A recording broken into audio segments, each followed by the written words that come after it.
Alright, W124 dash removal, especially for the pods. That's not my music in the background, it's the neighbor across the street with their stuff. First things first, always disconnect the battery. I will do that and I'll be right back. Alright, now that the battery's disconnected, I'm just going to start on the passenger side, doesn't matter which side. I'm going to go here to the speaker. You're looking at this strip right here. Do not take a screwdriver and put it in here and try to pry it up, because you'll make a dent in that dash. I have a little bit of one, looks like someone did that before, replacing speakers. But take a pick tool, push it straight down between those panels, and turn it.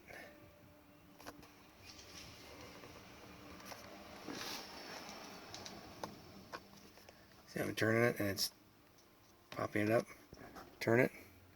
Now slide it in further. Now lift the whole thing up. And it's a big snap, kind of a loud snap.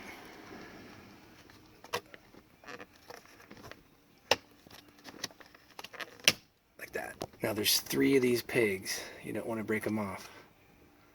There's the first one right there. So you want to walk it up to the next one. You can lift up on it and feel where it stops, but don't keep pulling up. You'll break it off. So go to the next one. Same thing. Down in there. Turn it. In. And up. Now you can pretty much run this along it and find the next one. You'll stop on it, and there it is. Now only pull this out towards you. See how that last one is shaped like a little L that'll snap off if you try to pry it straight up. So only pull it straight out towards you. And then do the other side. Once you've done the other side, and you get that panel off, there's 2 screws here. One here and one at the back. The back one is actually not facing straight up, it's angled towards me. It's actually the angle my screwdriver is at right now. So that way you don't have to worry about a vertical screw with a short screwdriver hitting up against the inside of the windshield, or worried about getting a 90-degree elbow screwdriver, etc., etc. So that's out. First one, same thing.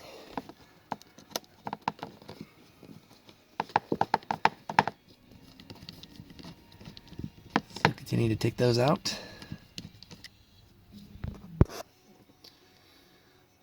Once you get those 2 screws out, same pick tool.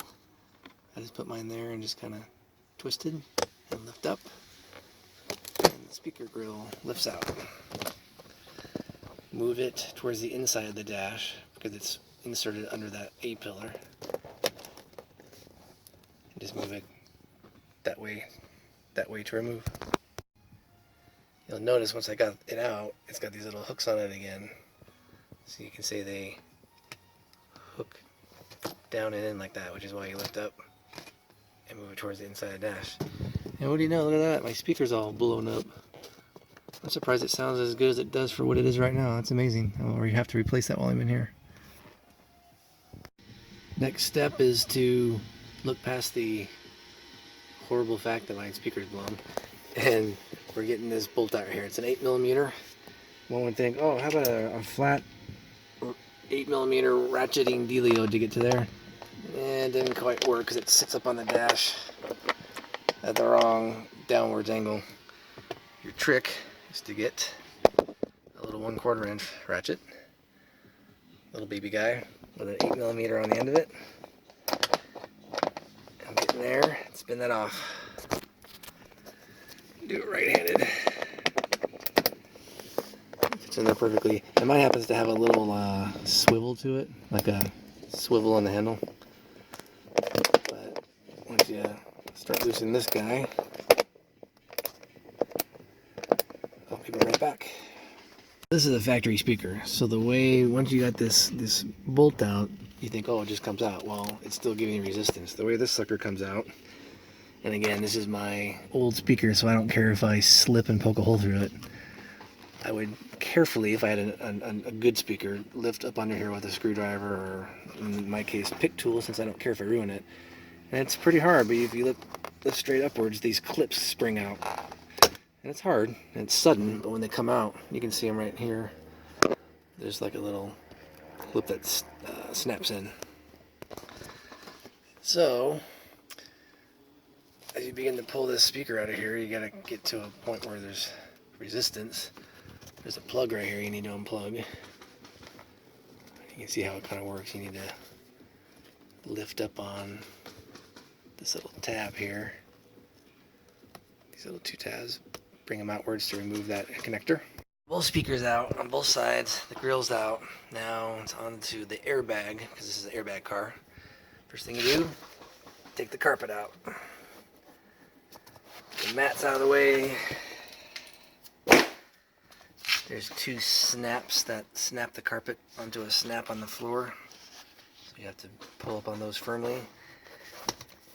And the main carpet has a big old pad underneath. Once you do that, there's a red plug right there for your airbag. Disconnect that. Which I'll do with two hands. Now that you have the airbag plug undone, and you can disconnect the battery and wait 20 minutes as well, they say, but I don't want to take a chance of getting my face blown off, so I just disconnect it. Up next, get a regular 3/8 socket with a, I guess that would be like a double long extension, or two regular extensions back to back with a 10mm on the end. Get under the dash. So here's the airbag. Get under here. Ignore this one. All this does is bring this little tan panel out. What you want is a bolt right there in that big old hole. Put that socket up in there and undo that long bolt. It's very long. And I'll be right back. Now that this big old bolt came out of there, it's a huge one, put that aside, don't lose it. Now, don't be prying anything in here, you'll mess up the dash again, so I just grab with my hand right here on this edge, and it starts to pull out of there. Actually, what it ended up doing here was, instead of bringing it out like this and trying to rest it on my legs, I propped it up like this, and I took the one end and I turned it towards the dash. I'm trying to do this with one hand. I turned it like that, and it kind of just lets it sit there for you. Now it's suspended, now it's pretty firm. Now you can work on these. As I was saying, in that little slot, you can put a screwdriver in there and twist just a little bit. Don't even turn it 90 degrees, just turn it a little bit and make your way around the sides until it's out of there, and pull straight up, because there's two pins down there and you don't want to crank on this thing that way too much or that way too much, just a little bit at a time until it goes. And do not touch those pins, particularly together. You don't want static shock setting the thing off. Same thing with this side.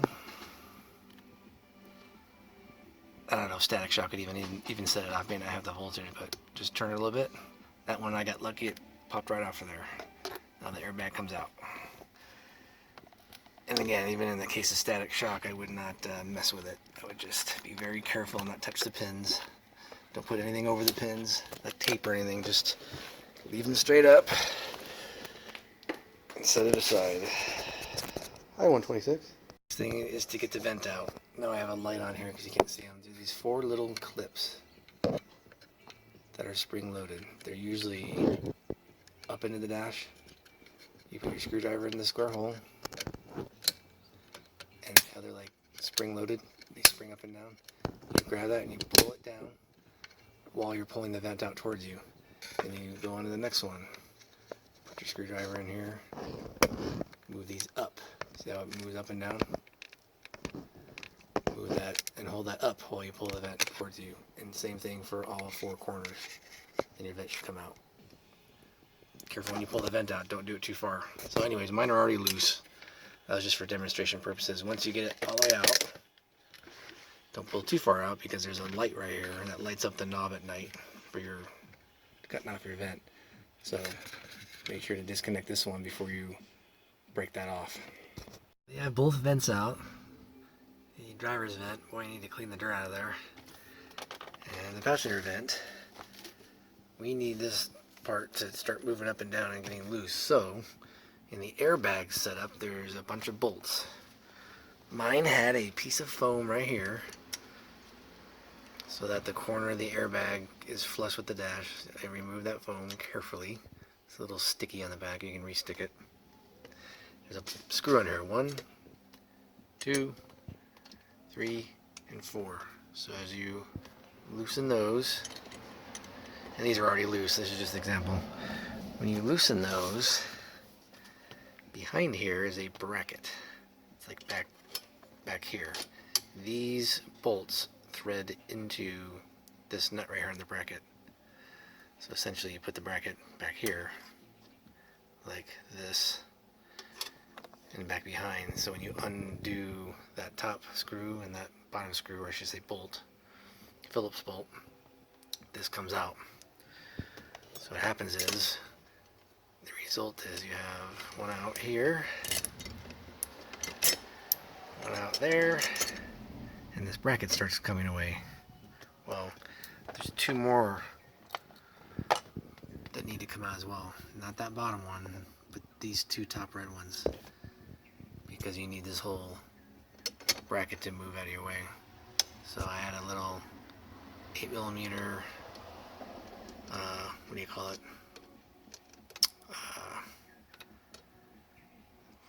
Ratcheting, sorry.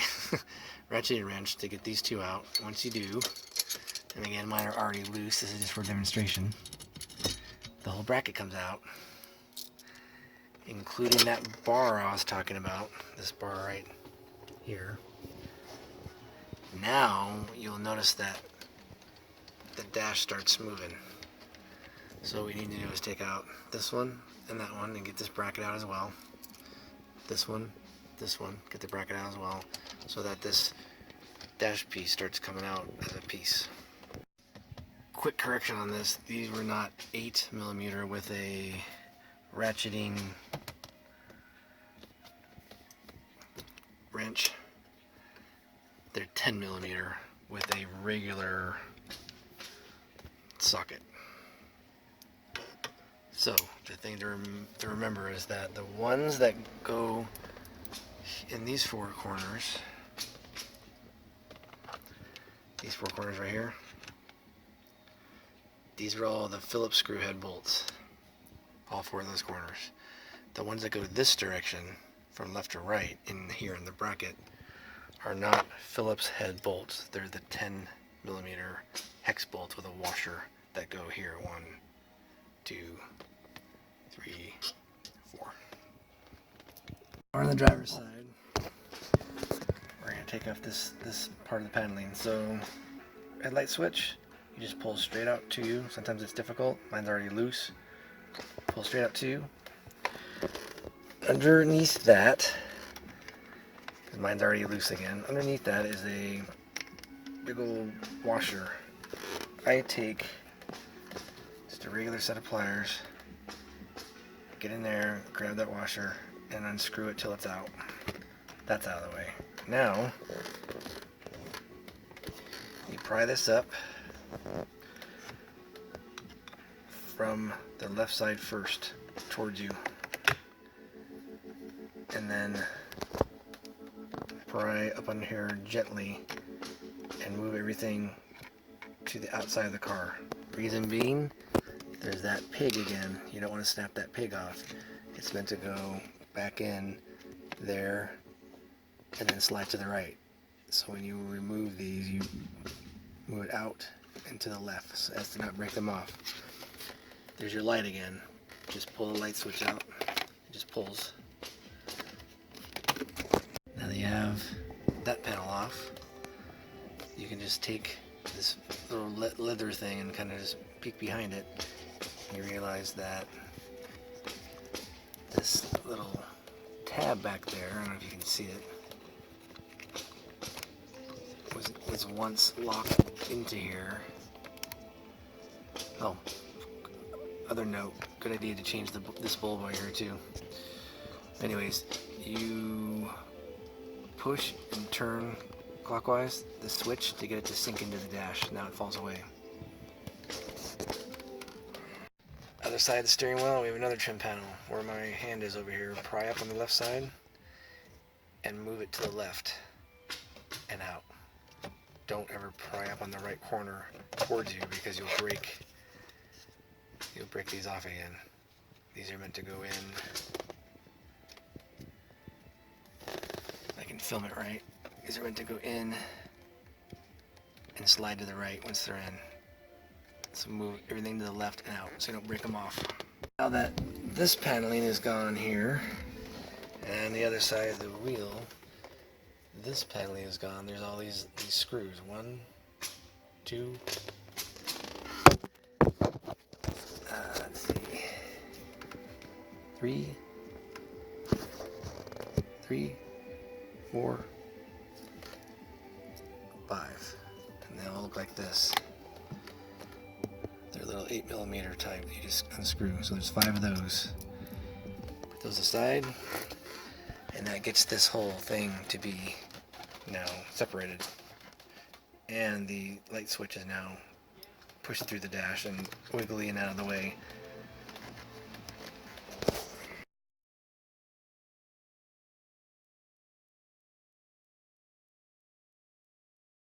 Okay, now that we got the 1, 2, 3 out, you can now drop this panel down. It's still connected by the parking brake cable as well as the hood release cable, that little black thing down there. So I just kind of let mine just hang here. It's not really hurting anything. And what I wanted to show you earlier, but I didn't have the free hands to do it, was behind this little black leather thing, how the headlight switch comes back out. The headlight switch has these 2 little tabs on it, left side and right side. And the way they go up into here is like a turn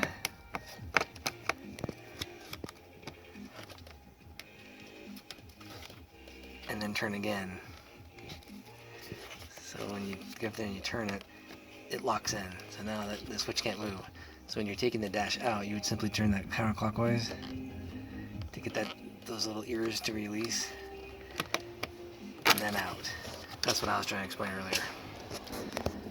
Now, while we're over here, there's a bracket. I have to lie down under here, sorry. So now that we have this all apart, there's a bracket right here. You can either take and undo this bracket with this 13mm wrench, or alternative, the same exact thing. If you follow this around, there's a screw on the outside that holds the dash to the bracket. You can also get that screw, which is right out here, right there. Now that this thing is out of your way, it was covering this spot, but now you can do that screw, which is another way to do it. I might just do the screw. And the other side of the dash, the passenger side, has that too. Alright, next, we take out the cluster. Look at that, just today I rolled 201,000 miles, 201,001. I was at a light and I forgot that it was coming up and looked down and saw 200,000. And then a couple months later, 201,000. Anyways, there's tutorials on the web how to do this. Basically, you get those 2 little L-shaped hooks, like a coat hanger that hangs and hooks towards me. You hook back behind that dash. And what they're really grabbing is this these little teeth along here. You're essentially going back behind there and it's pulling on those out. Mine's a 92, so I have a cable speedometer, not a sensor speedometer. So you just start pulling the dash out. It's a press fit, so these little things here click in. And you can only pull it out about this far. You reach back behind there and you unscrew that speedometer cable, brass textured knob.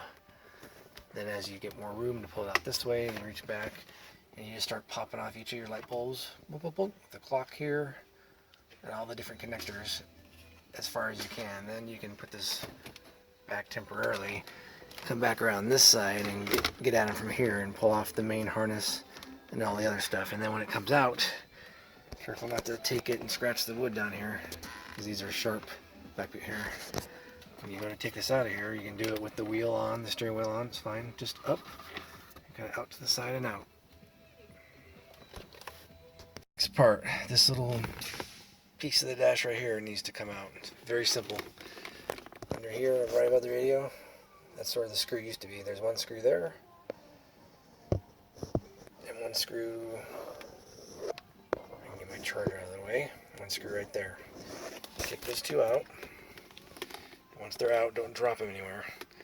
This swivels out from the bottom, move the bottom up. Once it swivels up, then you can pull it out towards you. Reason being, there's these little, again, more hooks that when you put it back, you hook it high first, then swivel it down and click it into place. So that comes out easy.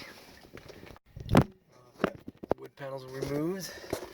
There's 6 screws we need to get rid of. 1, 2, 3, 4, one back here, one back here. We'll remove those next. Now that these 6 are loose, you can take this piece, just carefully pull it out and swing it down. There's 2 connectors, this one, that one. You can try to get it with your hands. Kind of difficult to do.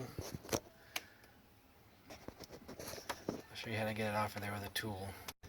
You can take a screwdriver, a small one again, put it in one of these spots, and just twist it a little bit. Go to the next one, and pry up. Next one, pry up. And then skip a few and go back here and pry up. And then go back to where you were, pry up, and then try to do it by hand. There you go, there's one. Same thing with the other side. Now that I got the other connector out, this whole unit just comes out. And someone says, well, why couldn't you just leave those 2 connectors connected and just let this kind of hang here? It's out of your way. You're only working on the positive here. Well, true, but when you go to shift forward in your seat and you're leaning over this stuff, this thing sticks up and you don't want to be leaning on it or break it. So it's just better to take the 10 seconds to get those out and just to put it aside. The reason we have to get this little thing out is that there's 2 bolts up under here that we need to get to, and this is in the way. This one's a little tricky. I ended up taking a screwdriver on the right side, getting it between there, and pushing towards the interior of the car. Not out, but the interior. You'll see what I mean. There's this little slot that goes on this little tab. So you're simply trying to pry that to where it makes that slip past that tab. Same with the other side and out. Because you don't want to bust these 2 tabs off, nor do you want to bust this thin thing across right here for this to not snap back in. So that's fun. Now this one I'm going to choose to leave aside and just hang there. I don't want to take off the back shroud just to get these connectors off. I just want to leave it as is. It's not in the way really. It's no more in the way as the transmission shifter is for when I'm leaning forward to working on the dash. It was just that this thing was way in the way of everything. So next. Now that this is out of the way, that's the bolt in question right there. 1 and 2.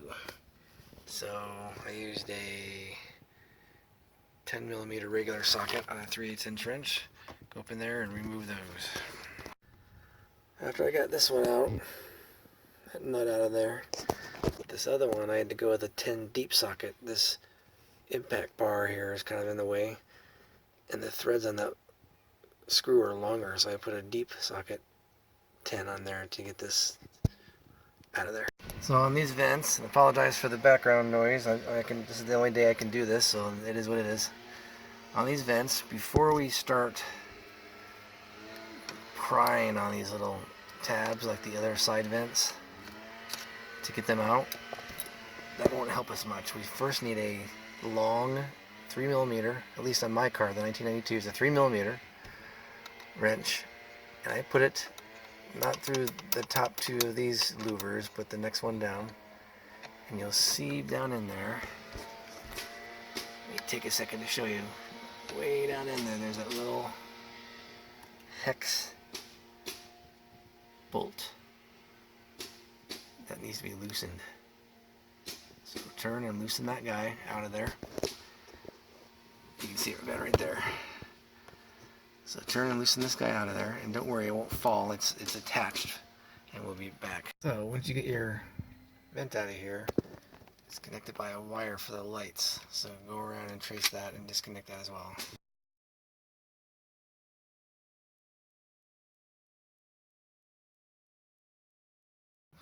These last two bolts up top that go through have this little clip on there. And I'm not going to shove this clip. Actually, here's another clip I have off. It looks like this. So it clips around this so-called, on my car, this so-called, right here, this material facing this way. And it holds the bolt in there for you, so you don't have to hold the bolt in the nut at the same time. And to remove it, you just slide it backwards, but don't let it fall down into here where you're going to have fun. Then you can pull the bolt out. Once you do that, you can pull the bolt out, which looks like this, square. Once everything's loose, you got the speaker screws loose with the cover. I took off the A-pillar. There's just two clips that pop off.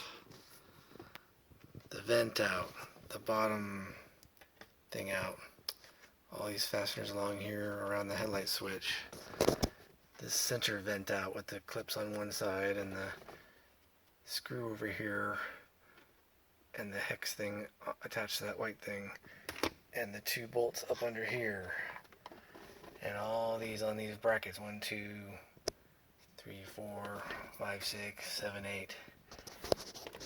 Now it kind of comes free. The tricky part is this is part of the dashboard, but that right there is part of the car. As you can see, it goes back.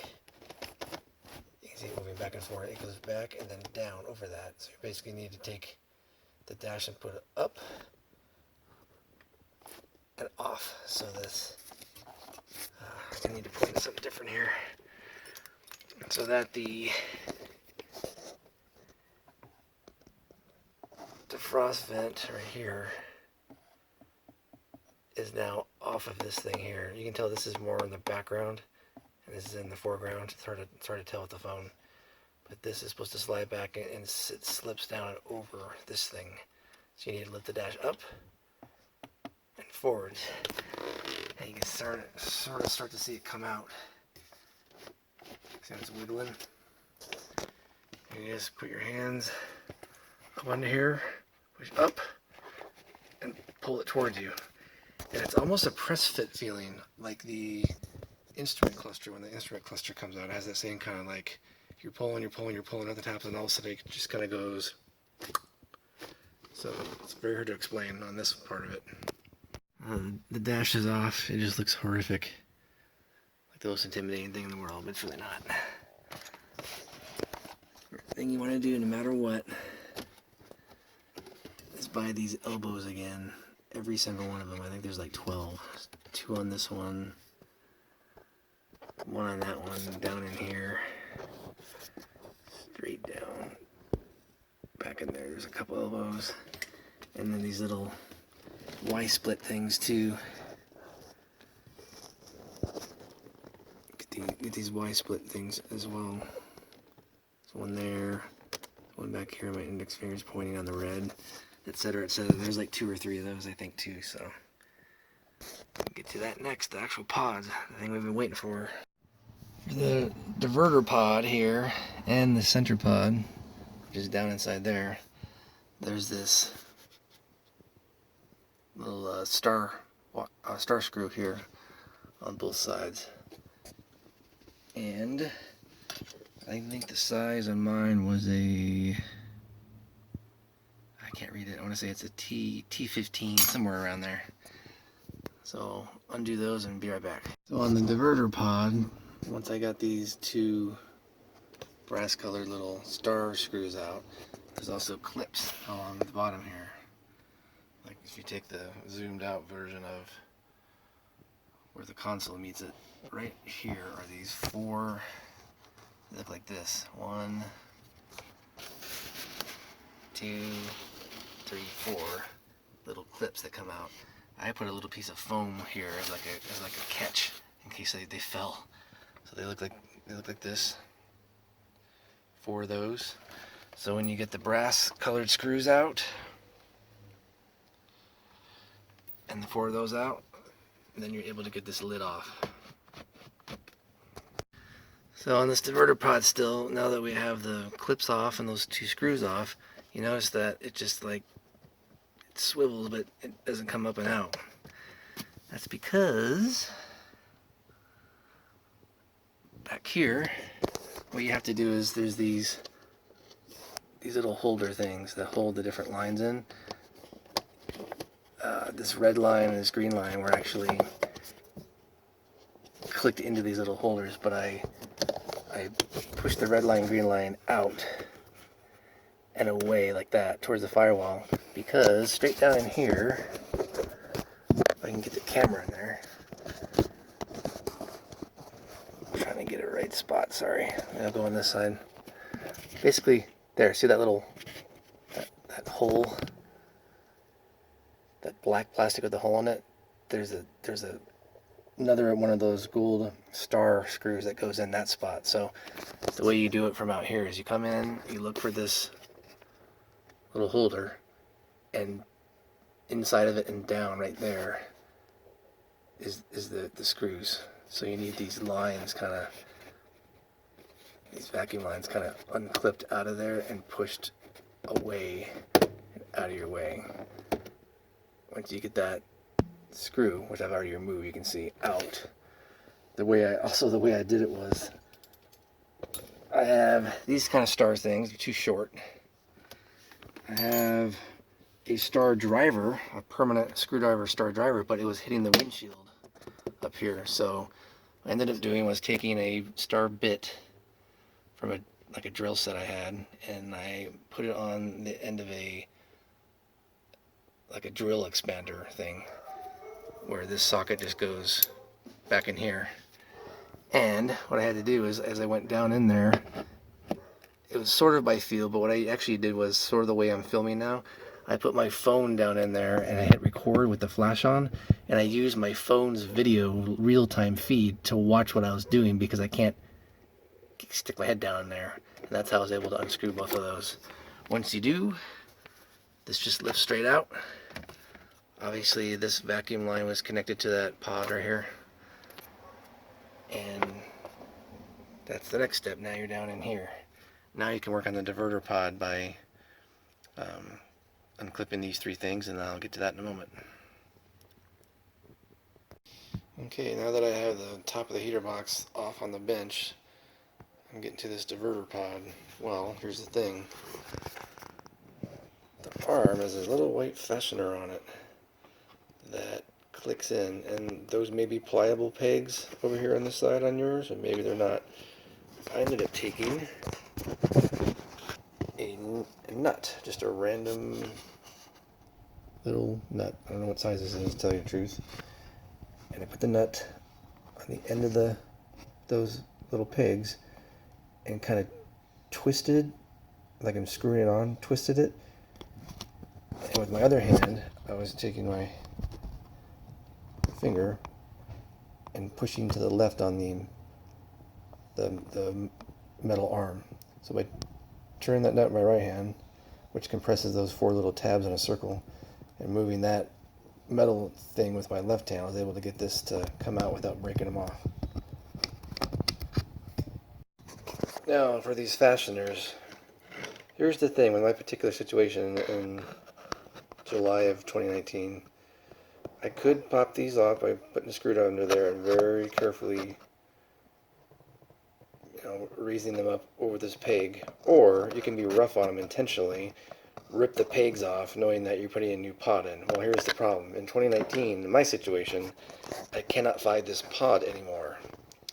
So my plan is to take, because I think this is either an 0275, which is the last 4 digits of the part number.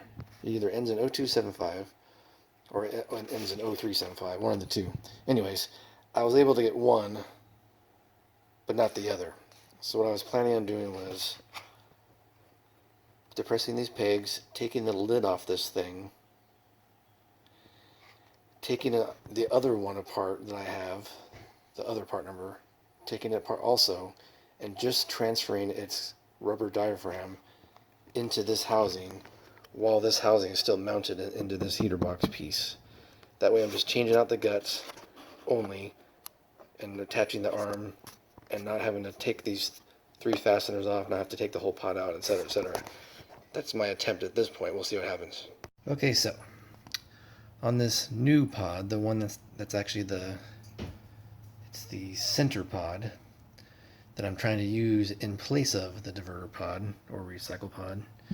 Typically when you take these apart, the way I do it is a small screwdriver, and what I do is I get my whole hand around it, my left hand, I get my whole hand around it, and I'm pushing upwards on this nozzle with my thumb. Not so hard that you break the nozzle off. It's pretty resilient stuff, but while you're pushing up with that left thumb, you put the screwdriver into one of these slots and you pry up. Don't pry up where you break this bar off, just enough. So as I'm pulling up with that thumb and I pry up with that, it's hard to do while filming, of course, again. Just keep digging in there and ease up on it. If it doesn't go, then move on to the next one. And on this next one, I have it gripped like this instead of my thumb, I'm pulling up with my index finger. And you get this thing through there. Pry up while lifting up, and the whole thing comes out. So what I'm getting at is I'm trying to, now that this is apart, I'm basically taking its guts out, and just the guts, because they're identical, and transferring it into the other pod as it is installed in the heater box. In other words, I'm taking this diaphragm, the new one, now that I have it, the new one taken apart, I have it out, and I'm going to put it inside of this pod. And I'll show you how to get this pod apart in a second too, while it's mounted. So, the way I had this whole thing, I didn't have the luxury, while this is mounted here, to get my screwdriver. In other words, I didn't have the luxury to pull up on the nozzle with my hand, left hand,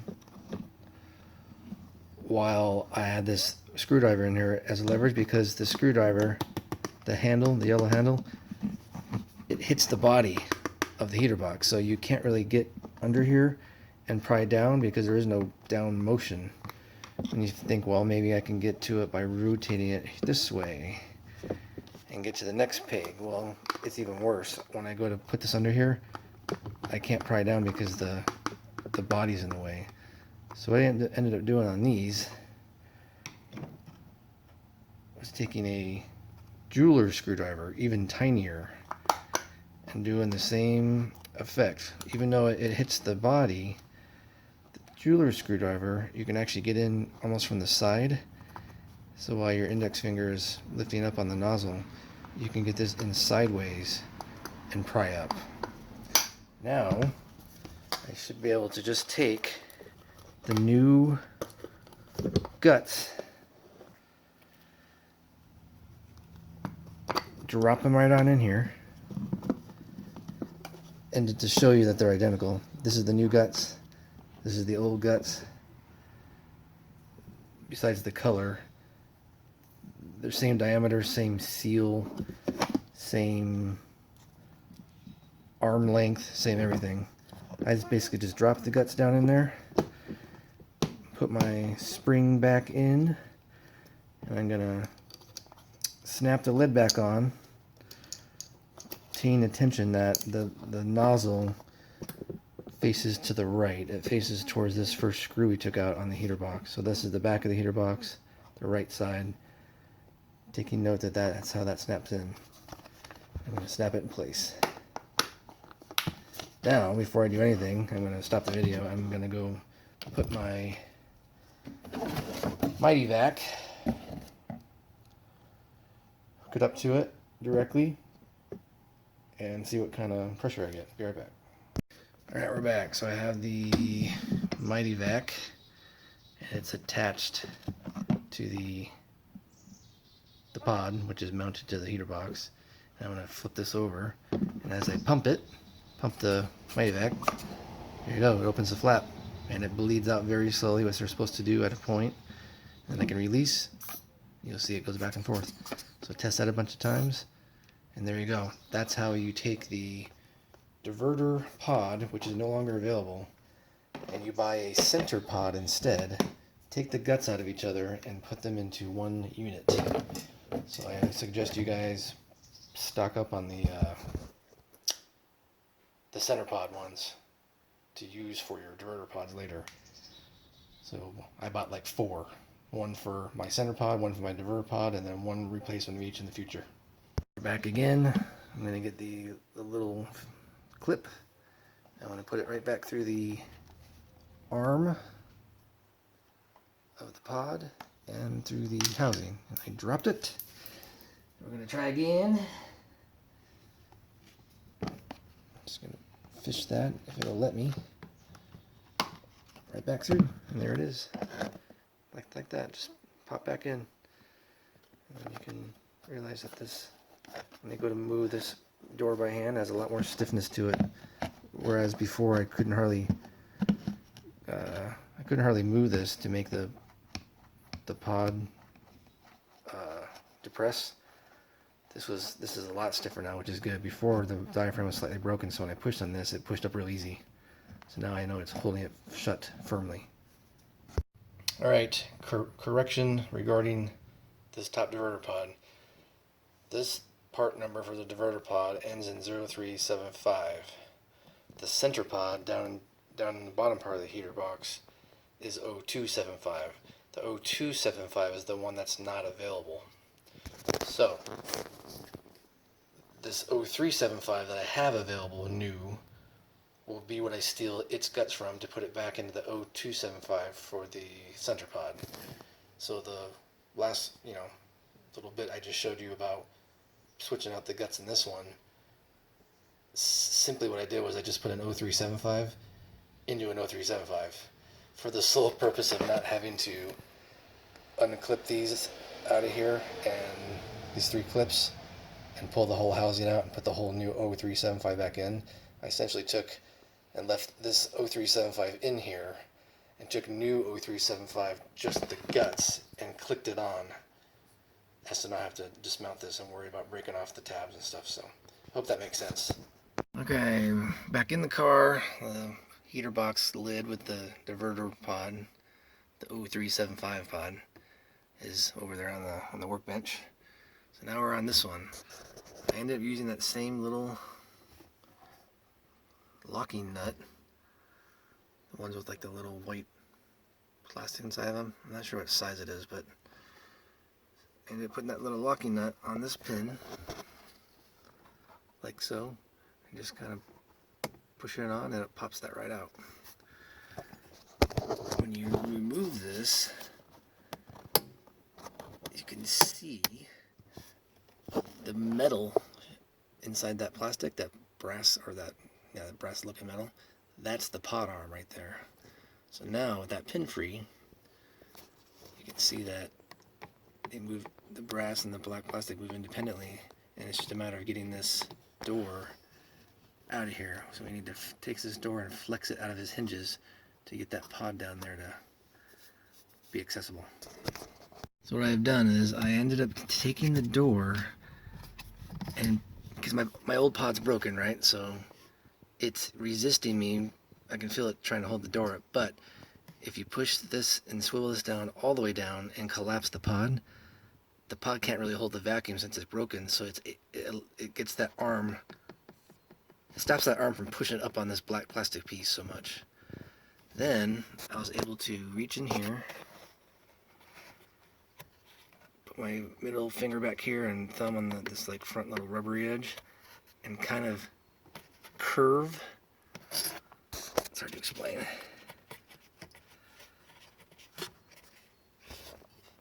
See how, let me film in a second from another angle. It's hard to do this while filming, but I grab this black tab sticking out. It's pretty strong. And I'm basically moving it to my right. And as I move it to my right, this door, see how the whole door like has a curve in it now? Like that. You can curve it, straighten it, curve it, straighten it. Once it curves, that makes that pop out of its hinge on the side. It gets that door free. Now be careful to not push it up against those fins back there and bend the fins, but now I'm going to go over to the other side and pull it out and flex it out as well. There you go. So now that it's out, essentially what I was doing was, all this is down under there like that, and this side's in there like that. I'm essentially, what I was doing with this thing was curving it like this, just because it's flexible plastic, curving enough to get it to pop out of that one hinge on that side, and then when I got it out of the hinge on this side, it just kind of went right on out. Now you can see the pod down there. Fun times. So now the fun center pod. So, as you can tell, here's the size of this opening with this little bar right here, right? Just the size of like my hand. I have skinny hands, but like it just gives you an idea of, so you put your hand in there, you're kind of cramped. So I need to figure out how to, number one, unscrew this pod out of that bracket. And once I unscrew it, I'm only going to be able to lift it up out of there so far because it's connected to this hose here still. As soon as I pull it up and out of here, the hose is going to reach its max length and I won't be able to lift the pod out the rest of the way. I'll have to get the pod loose and move this out there. So I have two choices. Either while the pod is there right now, before I even take it out, reach down in here with something and pop off that hose off the pod and leave the rest of the hose connected to the body, and then take the pod out and do the reverse, or pop it off here first, leave it connected to the pod, and pull all of it out all together. It may be the same thing, I'm not sure, so I'm going to go ahead and work on that, and we'll see what I ended up doing. Here's another thought too, if you're feeling adventurous. If you're unable to get your hand down in here to get your hands around the pod to even rotate it out of that bracket to begin with, you may, again, this is all, I'm just putting this in the video just as a way of troubleshooting, you may be able to take a tool and depress these black tabs on here to get it out of the bracket. Or if you're really adventurous, there's these two rivets right here you could essentially drill out, which connect the bracket to the car. You could essentially drill those out, which are very accessible now, given that the console is out. Now that the console is out, they're a straight shot right here, right? You could essentially put screws back in if you were, like machine screws, if you were really adventurous. I may not do that. I'm going to see if I can get the pod out and leave the bracket riveted in for now. We'll see what happens. Alright, first of all, I wanted this arm out of the way because you can't get your hand on there when this rod is like just sticking up and getting in your way. So on that rod, and I have it out now, but there's a snap. Come on, focus, baby. There you go. There's a little snap right here. So, sorry for the camera work. I wish I had like a camera person or something. But anyways, there's a snap, right? And I was able to take a screwdriver and put it right into that little slot right there, and turn it, and this little piece right here that's shaped like this little hook unsnaps from the body, and get that out of my way first. Then, even with that out of the way, I knew that I was not able to get this pod out of here and get my hand in there to unscrew it. So what I ended up doing was taking my little screwdriver again, my little guy. I actually put it into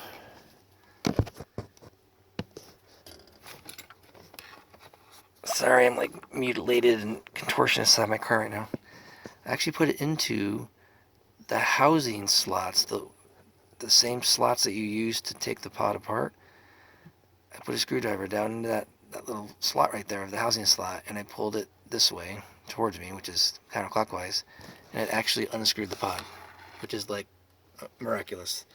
That way I don't have to get my hand in there, bend fins and this and that. So that's how I was able to rotate it out of there. Getting it back in, well, we'll see. Right, I'm holding this thing up while I'm filming. So when the pod came out of the bracket, it dropped straight down. So now the bracket is on top and the pod is underneath it. I had to turn the pod to the left. In other words, turn it. I can't now because it's attached. But I'll show you out here. Alright, center pod still down in the heater box. Once this pod, when I turn the little ears right here by putting a screwdriver in this little slot here and turning it out of this bracket down here, well, once it came out, it went down below the bracket and it's hanging there by the hose. So what I had to do with the pod, let's say this is the pod, it's not, but once the pod was under the bracket, let's say my thumb is the bracket, so it's underneath it, right? So in other words, I rotated it out, it came down, now the bracket's in the way. Well, what I had to do with the pod is, since it's still attached to the hose on the right side, I had to tip it to the right, slide it out from underneath the pod, and then upright it again. And that's where I'm at now. It's still attached to the hose. So now that it's attached to the hose, I realized now that I can, this is my first time doing this, we'll see how this goes. I realized that I can hold the pod with this hand, and as I push it to the left,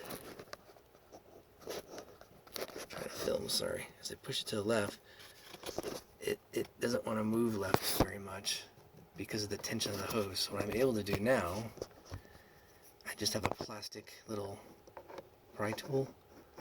I'll take that plastic pry tool and put it down in this gap where the nozzle and the hose meet. Sorry, I'm like balancing the phone on top of the car, and just twist it. And see how that hose starts coming off the pod? That's the basic idea, and I'll show you how I got it off of there again here. There we go again. So I was able to hold the pod with your left hand and hold it with tension. You want to hold it with tension. Not too tension though, you break it off straight down in there where it connects to the car down there, but I'm talking about tension like you're pulling with your left hand. And I put that little pry tool in between. And I'm able to twist it. And once I twist it and pry, I'll have to do it with the camera off, but once you just twist it and pry, you notice that hose starts coming off, just like that. So you can see how it came off. Get the pod up and out through the right side opening. And notice that, aha, it's kind of stuck. So I'm going to transfer it to the other side of that center bar and lift it out the other side. But I'll do that with two hands. Okay, now that the pod is out, the center pod, same kind of thing. Grab the whole thing in your hand. Now these aren't available, so I'm using performance analysis pods inside of it. I think they're called the 2010s, 2010, which I don't want to. It's the last resort because they're not available. So, same kind of thing, screwdriver in here, and while your whole hand and thumb is pushing up under that nozzle, you're prying that sucker up, getting this off. Here's the old one. You can tell that when you bring the guts out, it's very old and dry, and I think there's a tear in here I saw on the other side. So I'm simply going to take the rubber off of that white cup.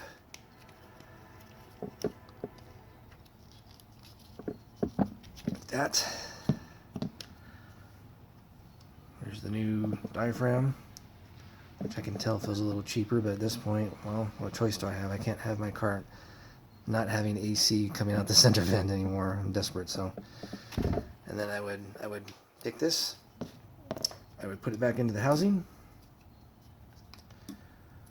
put this all back together, obviously, and then put it back down into the heater box, like here, turn the nozzle, put the hose on, get it around, under, and back up under the bracket, and then clockwise to tighten it in. This is going to be fun. Then once it's in there, this little thing unsnaps right here. That little spot. Just unsnap it, put the arm back on it, and then hook it up. So fun, fun, fun. Just before I put it back in there, I'm going to unsnap this thing, which is like a little opener, right? Little gate. I'm going to put this back on here, snap it shut, click, and I hook my Mighty Vac up to it just to see if it operates okay. So I'm going to pump it up. There you go, and it pulls it. It holds it. It's barely bleeding down, but that's okay. And then release. It's caught there, but the car won't allow that to get caught when everything's hooked up. And pump it again. Release it again. So here's hope that it works, because either way I'm screwed. So after getting the pod down there with my left hand and dropping it way down there to the right and having to take my hand and pop off this hose and put my hand through here to push it back towards me so I can get to it again. In other words, it's just down in there, and it won't fall into the bottomless pit. It can't, it's too big. But it's the fact that it was another, 20 minutes of screwing with it, trying to get it back over here to the left without ruining the fins. But anyways, once I got it to the left, after all that, I grabbed onto it with these needle nose vice grips. So now I'm able to, so it'll focus, I'm able to twist this thing and manipulate it to get these black tabs at least started for me. So I was able to turn it, get it to the right kind of position. And then that's probably how I'll end up twisting this in, is turning this and getting that in there somehow. Alright, pod back in. I was able to do the same thing where I grab it with those needle nose vice grips, pulled it up into the position enough that I was able to take this tool and just push on one of these black tabs to turn it and to lock it into place. And then I went down there with the same tool and got the hose. And since the hose is so stiff, I'm able to pull it towards me down to the bottom of the footage here to get it at least started on that nozzle, and then I'll sit there and I'll just walk it on like this. Just walk it on with whatever I need to do to get that back on there. Alright, so next on to the next pod. Now that this guy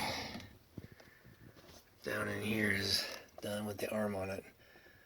I bent one fin, no big deal. Let's see. I'm not going to put the lid back on just yet because I want to hook this up and get all the other pods done and at least fire up the car and get just a test run. I want to be able to watch this one, that flap open and shut from that pod, and I want to watch that one move, that flap from this pod, before I put all that lid back together for nothing. These two need curved elbows, which is the U part number. You can pause it on this screen to get the part numbers. Regular elbows, which are more of an L shape versus a U, are the next pod over. You can kind of see them right back in there in the lower left part of the screen, the kind of brown dusty one. That's a true elbow, whereas this one's more of a curve. And then some of these Y's down in here, like those two as well. And again, the Y's are that part number. So 3 different types you need to switch out. I'll go and do those next. I don't need to videotape that. That's pretty self-explanatory. So again, to continue leaving the heater box lid off so it's not in my way, I'm going for the back pod back here. So what we're doing is, instead of messing with trying to get that rod and that little white clip back there underneath that brass line popped out to get the arm off of that, that's not worth breaking or trying to get back there. There's no room. Same concept with the pod over here. Why would you ever go and sit there and try to mess with unhooking that off that little white thing back there and have a possibility of breaking it? So to me, the easiest way is to unsnap it, just the arm right here,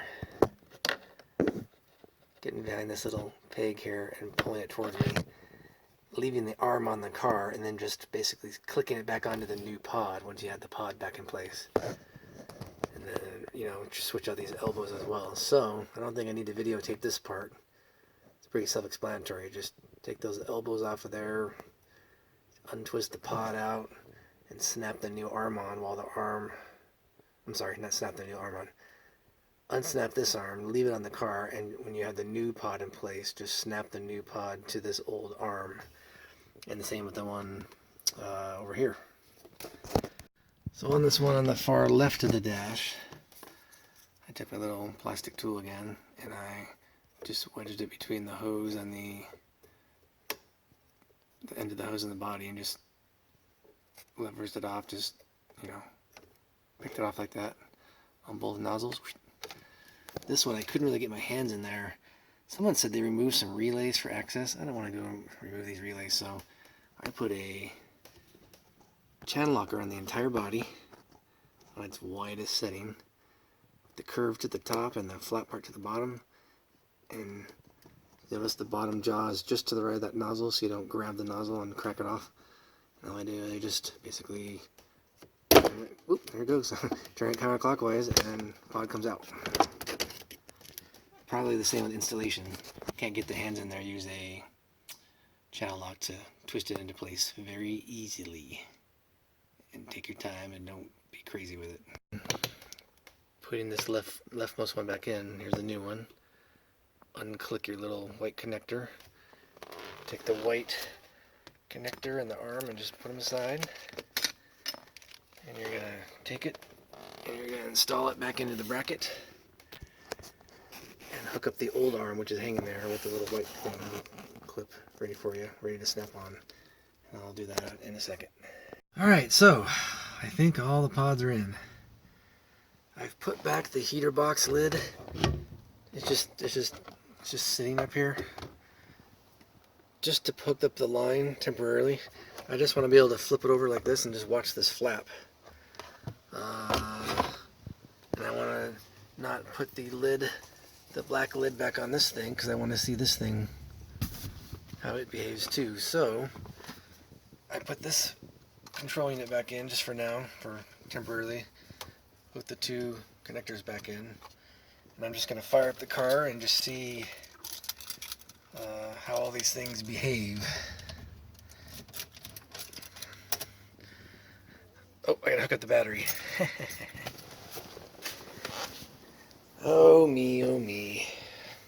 Hook up the battery. Come back in here.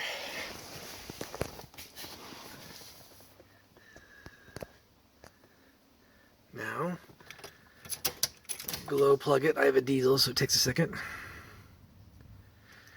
This might be loud, but that's how it is. Alright, so right now we're off. I'm gonna hit economy, and these two back here should move. 1, 2, 3. Is it moving? And hit off. It should go back. Yep. This other one here, test it out. Economy. Yep. Off.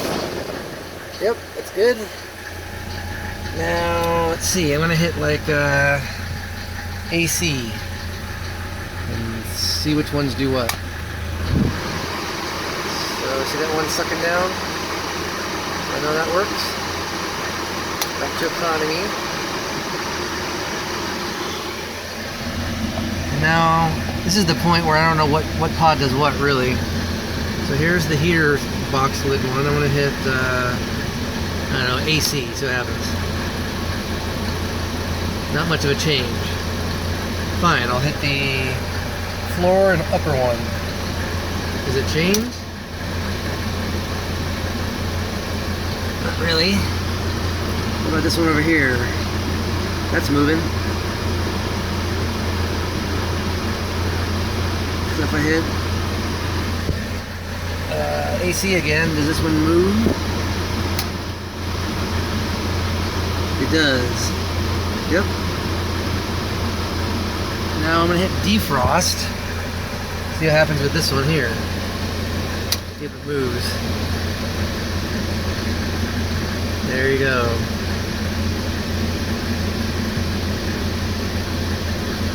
So besides that one down there, which I cannot find, and I think it works okay, I believe that's all the pods. The back two are the economy. This is like defrost. I want to hit a button again that makes this move again. I think it moves this flap right there. Let's see what happens. Let's see, I guess I hit up and down maybe. Or maybe AC. AC, okay. You see it moving that flap. So all the pods do something on one of the buttons. So at this point, since I'm not an expert of exactly what opens and what closes per each button, I'm assuming that at least they're all doing something at some point that I'm good to go. I'm going to probably go in the house and read on it further just to make extra sure, but at this point, I may just start putting things back together slowly and then read about it. And I don't know, either way it's looking good. Right, putting everything back together. There's a piece of foam back in here that was a little bit unglued on mine, and it was popping up. What it does is it pops up and it kind of blocks this metal door right here. When this metal door opens and shut, the foam's like right down there. So I just glued it back into place. It was popped up before and it was kind of blocking the airflow, really, to tell you the truth. So now that I put these things back in, what I'm doing is I could get these in just fine, these two screws on either side. That's fine. But the ones in the back here, see how that started? That one's not quite started yet back there. Those, there's no way you can get your hands down there. And I don't have a magnetic bit that makes this stick to here without dropping the screw back in there. So what I've done was I just used some tape. I tape the screw to the bit, and then I put my phone on camera mode, like video recording, with the flash on. And kind of like a surgeon, they look at the screen to see what they're doing rather than their own eyes to see what they're doing. So what I do is I go back here with my camera while it's rolling, and I use that in my left hand, and then my right hand has the tool with the taped on screw to it, and that way I can see exactly where I'm putting that screw. So that's how I was able to do it without wanting to stab someone.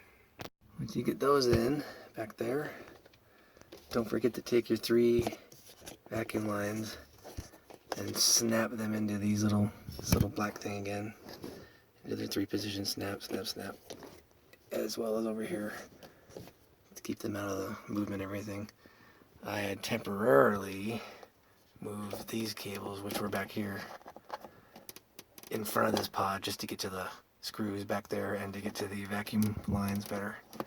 Now you can just put those back under there. Then, don't forget your 4 little clips that go under the front of the box here. I think you just hook it in a slot. You hook the one hook end into the slot and then bring it around and snap it in. And there's 4 of those across there. Alright, place the dashboard back in. A couple things to note. Make sure your cable for your center vent light is under here and not trapped out here. Also, same thing with these cables. Make sure that none of them are down in here and up under here, like pinched and trapped, or coming out down here. Make sure everything's up and away. What was the other thing here? Trying to think of what it was. Oh, the airbag. Make sure the airbag cable is not, going down through here and this and that. And then just keep in mind you have when you put your vents back in, don't want your cable hanging down there. You're going to want it up here.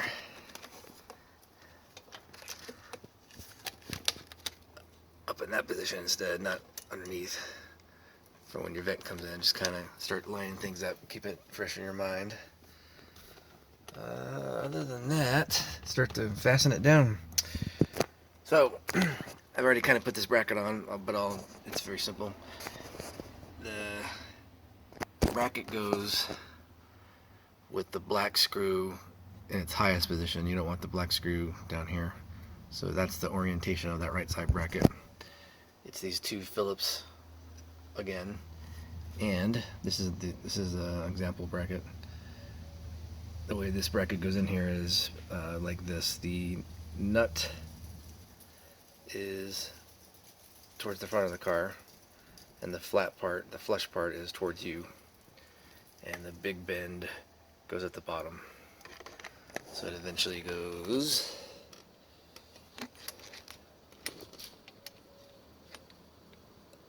like that. You can see the one I installed in there has that same shape. And then this other vent, same kind of thing.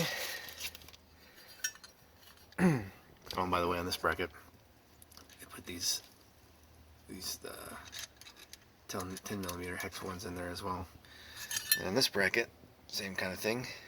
The black screw doesn't go at the bottom, it goes at the top. So you place the bracket into position. Now I'm going to put those 2 hex there, and I'm going to, if that will sit there for me, I'm going to, and it's going to be fun, I think I have to reach in through here to get the bracket over there, or I reach in with my right hand back behind here to get the bracket on the back side of this thing here. I'll use 2 hands on that one, and I'll put the 2 respective Phillips head ones in there. So the Phillips head one on the top, it actually goes through that black square into that bracket behind there. So I'll do that and be back. So now that I have the bracket started here, the side one, that one, this one, and that one. These bottom ones don't do just yet because the bottom cover thing, that hole, has has to go through that hole first, so you have to get this thing in place. I'll do that with 2 hands and I'll be right back.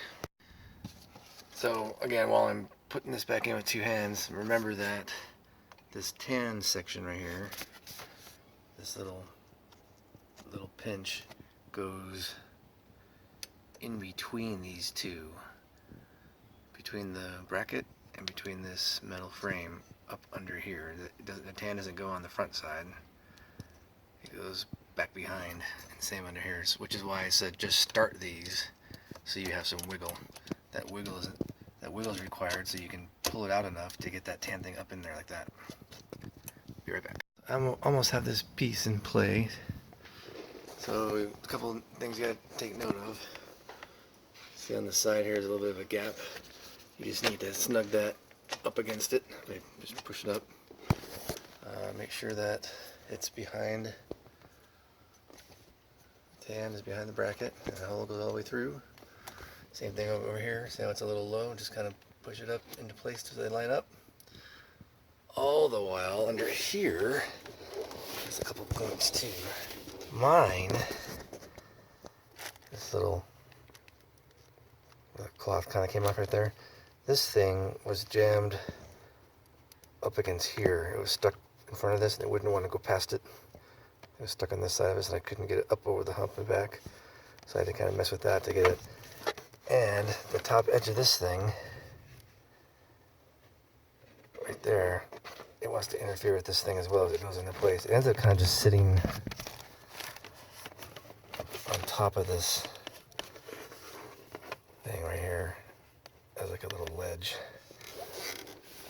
Last thing, make sure that when you get under here that these screws are going to line up in that hole bracket just like that. Don't let it hang down. Get it right there. And then obviously I have to tighten these down. I'll be right back. Now I got all this in, all these fasteners tightened, and then kind of keep note of the fact that this, you want to keep that closed. See how my corner is over a little bit? You'll kind of squeeze on this and adjust it as you go. There's 2 of those screws again. Oop, did I drop one? That go right here.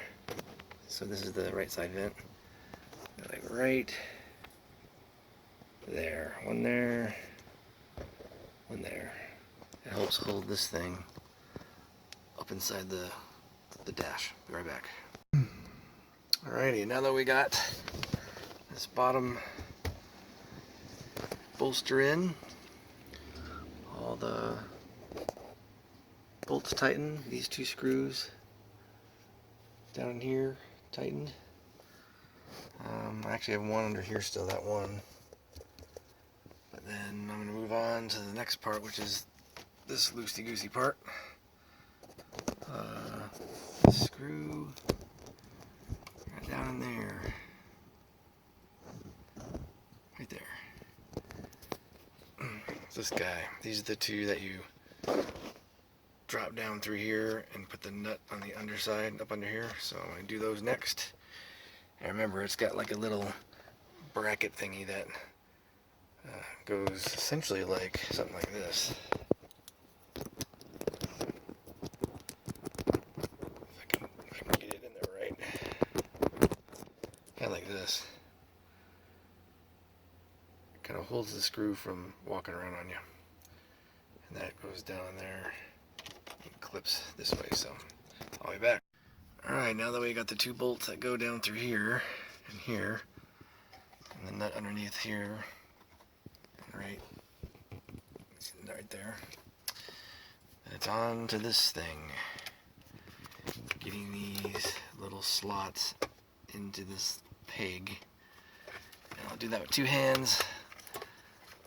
You kind of have to swivel it in there on one end, and on this end just flex it enough to get it past that tan part. Real easy, like. Keep it very square. The way I ended up getting this in was putting kind of one upper corner in first, and then taking the whole thing and kind of swiveling it down, and it made the other side just click in, so it just kind of looks like it just like suspends here. Now that that's in, we're going to take and hook up our cables here to the two of these, and when we put that in there, we're going to have the screws in all the corners. Be right back. Alright, now that we have the screws all in here, put the wood piece on. So basically there's two hooks up top. So you hook it under that wood up there. Let's see, how do I film this?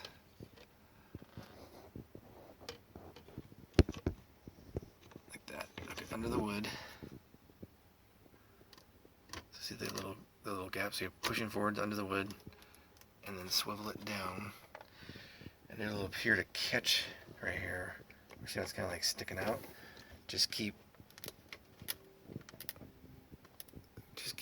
swinging it up and then down. And at the bottom, you kind of like snap it in. There's your buttons. Now at this point in the game, it doesn't matter too much exactly what you do in what order. I'm not exactly putting the car back together in the exact order. I know that you have to put the vent in first, otherwise you won't. If you put the airbag in first before the vent, the airbag's in your way and you won't be able to reach back behind here and put the duct on. So the vent, in a way, the vent has to go first. But then between the center vent and the speedometer display and the airbag, that order really doesn't matter at this point. It just kind of depends on what you feel like.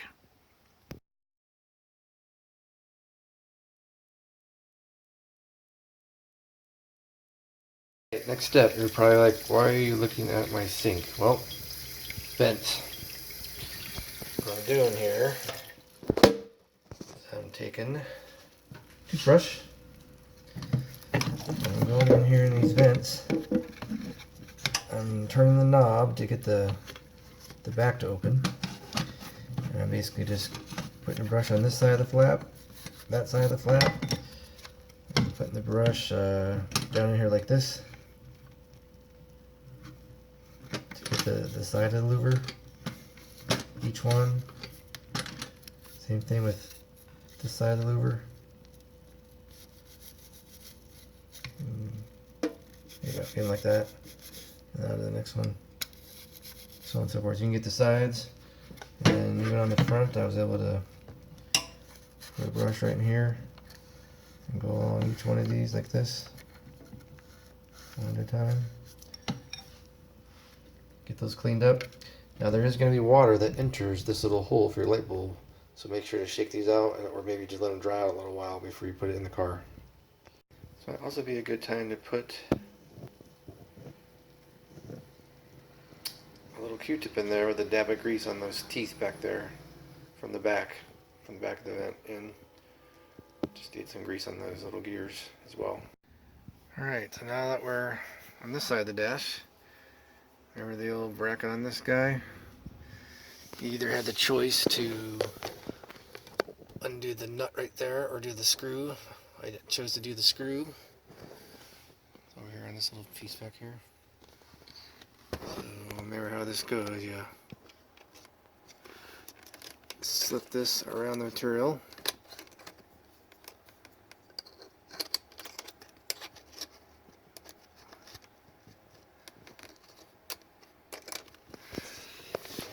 Another two-hander.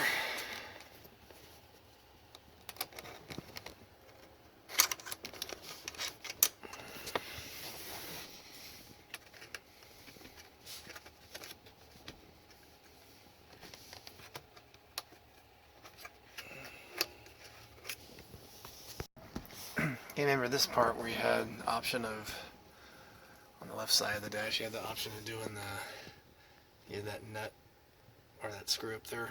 I chose to do the screw, so I'm putting that back in. You take the bracket, put the hook on the inside, put the whack it around here.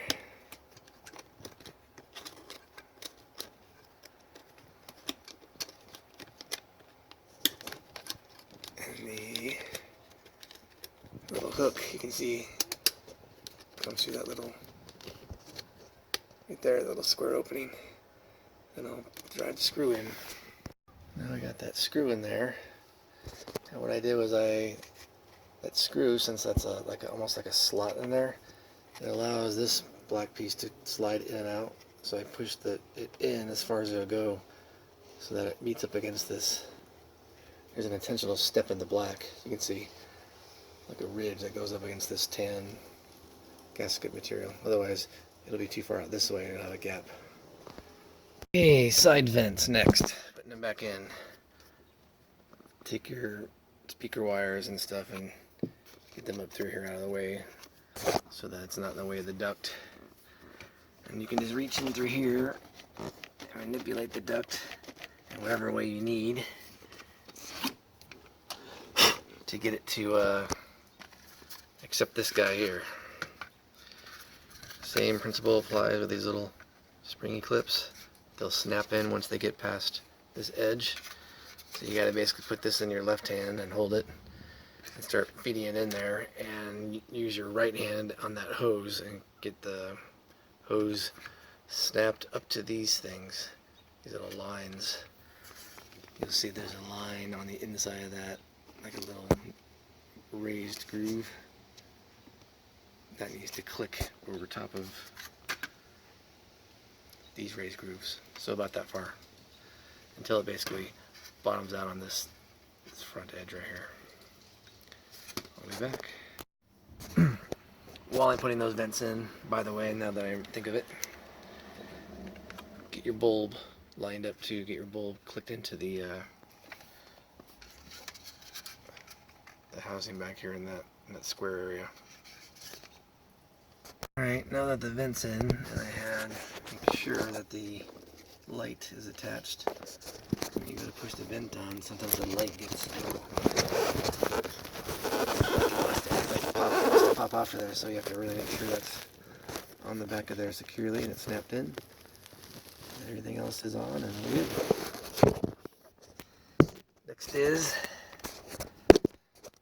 like shown before, this headlight switch. When you lift it in here and twist and lock it into position. Again, it's a good time to have your light bulb right there switched out. And on goes this bottom part next.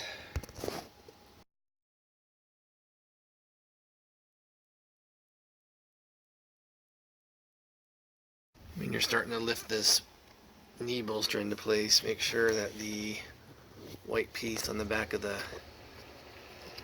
hood release is clicked into that white area, and make sure that you have fed in, as you move this up, that you feed in that hood release cable into that tube as far as you can too. Okay, instrument cluster going in. The fun part is just getting back here in this tight space and putting all your dummy lights in and all your different connectors, which you can't get them wrong, they only go in one way. Screwing on the speedometer cable, and then that little wire tie at the top of the cluster, that's like it's like mounted to the cluster, and it's like a C shape that you put all the wires through and then click it shut, so it's kind of like a wire tie in a way, it's built in. And then I don't actually push this into the dash. I don't press fit into the dash until I do a test drive, just to make sure all the lights are working, and that the speedometer works and the odometer works and everything, so because I've been burned on that before. Alright, airbag going in next. Here's a trick. I haven't put my vent in yet.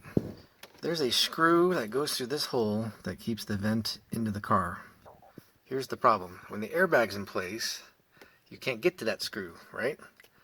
Every time you want to change out the bulb for this knob, you could either do the two little flexi clips under here and that hex thing through there and pull this out and change your light bulb and put it all back in.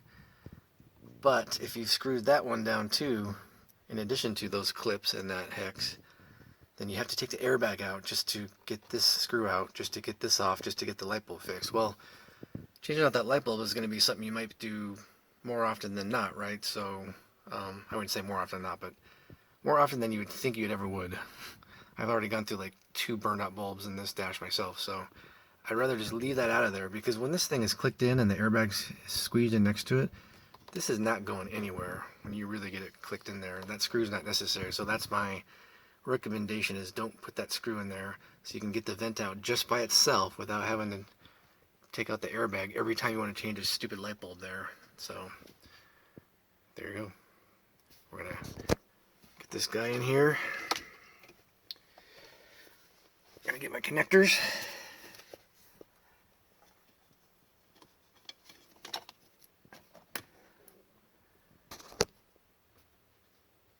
And I'm gonna connect these up right here. What I'm gonna do with 2 hands. Be right back. Great. Now that we have the connectors on, this little clip right here, push down onto that middle little spine, and the other connector on. We're going to just push it up into place. I'll do this with 2 hands as well. I don't want to drop it. Alright, about to push the airbag into position. So this little U thing is going to end up clicking into that. You can see it. This little pin back here. But before I do that, to make sure it sits flush with the dash, we got to remember our little foam guy that we took out before. That sticks right over top of that, keeps that corner flush. Gonna put the little foam guy back. Now simply take the airbag, and I would do this with 2 hands, but I've done this a lot. Simply just push it in and it'll click. There you go, you're in. Everything flushes up pretty well. Not too shabby. And then I'll get my vent in later. My vent broke, so I'm replacing it, and I'll do this light later, but that's how it goes here. That airbag's flushed up. We're going to take the bolt, the big long bolt. That's that. I think it's that, I want to say 8 or 10 millimeter. And we're going to go straight up through that big hole again to install it. We got that bolt in there for the airbag. We're going to go and plug in the airbag connector under the floor here. We're going to go and put all that carpet back. Just a couple things left here. I guess the order doesn't matter whether you put the vent in now or this piece with all this stuff in now. I'm just concentrating on the vent at this moment. I don't quite have my, I don't have my cluster pushed in just yet, because I just want to make sure how this edge over here goes and make sure it fits through. So on this one, you get your, I guess it's a 3, for me it's a 3 millimeter X tool. And I'll have to do this again with 2 hands like everything else. But when you look down in here, the screw that goes to is that little thing right there. And I'm taking my hand and I'm just basically moving the knob up and down. So I'm getting the knob in a position and I hold it in a position, which is going to make it line up with that white thing back in there as I push the vent in, and that's how you get it lined up. You tighten that bolt in, and then once you click it in, these little tabs will depress and click in as well. So pretty simple. Of course, you had to take the wire and reroute it through this little groove all the way through like that. This little door to change this bulb is kind of tricky, right? There's 2 little spots that have a little clicky tab. It'll focus. Come on, baby, focus. Maybe I should put the vent down on my knee here. Right here. If the thing will ever focus. See if I can force it to focus. There you go. Right here. That little peg right here. There's one on the other side. You lift those up that way. Just get a little something and just lift it up under it. And that's what takes this little door open. It's like a hinge. I think some people force it and they crack it out of there. That On to this next here. Boy, the focus is terrible. There you go. On to this next. Sorry. As I went to put this in there, I noticed that the white piece wasn't lining up. And all it is just a simple matter of taking that same hex tool and moving the white plastic thing over. Mine was over here where the end of this hex tool was, and I had to move it left to get it to line up. And you're probably thinking, once you get this in here, it's a combination of moving these louvers so you can see with your flashlight. It's a combination of getting this arm, or this screw rather, rotated the right way. Sometimes it's pointing straight down, and you put the hex tool on there, and you can't like lift up on the, you can't like press down on the hex tool even if you move the fins all the way.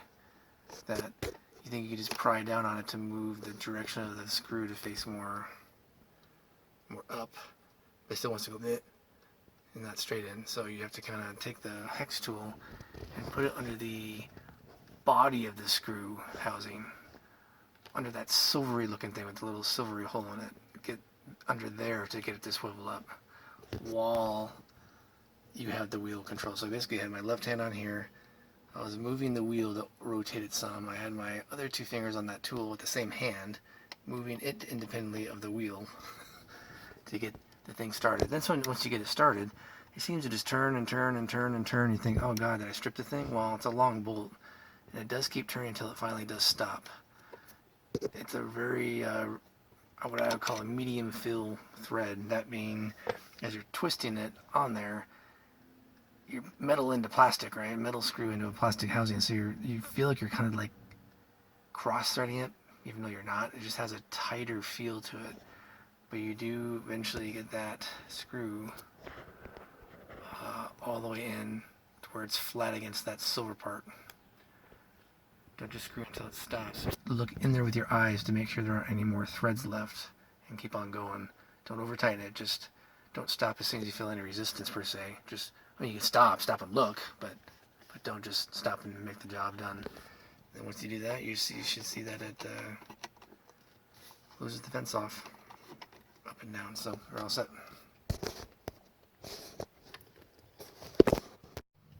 Now the thing is, these are somewhat adjustable. By that I mean you have this big long screw, and when you go to thread it into that white area back in there, see if I can zoom, you realize that the screw has a lot more threads sticking out. Well, if you move that screw in all the way, this wheel will be, number one, too hard to rotate with your hand. And you'll notice that if that screw is threaded into the white plastic too much, you'll also notice that when this wheel makes its full rotation, that it will never open or close the vent all the way. The vent kind of just stays between like here, like a little movement there. So the vent will only appear to move that much up and down, even though the knob is doing its full stroke. So you thread it in to where you kind of test it as you go along the way. You thread it in, and you turn this knob and see how it feels to your hand. If it's too stiff to move with your finger, then you know it's just not right. So you only tighten it in there as much as it takes for this knob to be easy to turn. Not like just where you just drag down and it barely turns your finger, but you have to give it some resistance. And you can copy it the way it feels over here on these as a model. But if you tighten that screw in there all the way, the vent won't close all the way or open all the way, and the knob will be like really hard to turn. So that's how you kind of tell where to stop. On to this stuff next. Alright, speaker grills back in. So I've actually gone and bent each of these little tabs back. Sorry, focus. And put new foam in under there. Bought the foam online. It's actually from China, so it took a little while. And just like anything else, this has the hooks on it. So you want to put the two hooks in those square holes on the left first. So get it in position. Get the hooks in first.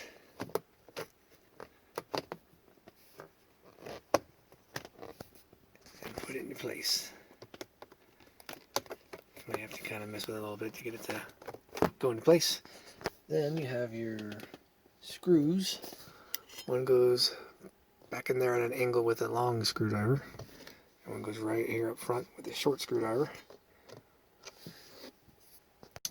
So as you've gotten those two screws in, remember the little cover has a hook on it, so you go in with that first and push forwards.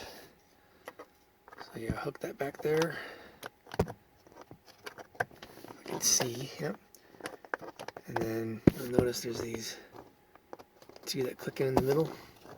So get it hooked first. Click the first one in. And then be careful on this end because you don't want to break this one off. So you kind of bow this just barely, like bow it just enough to get that to be in, like that.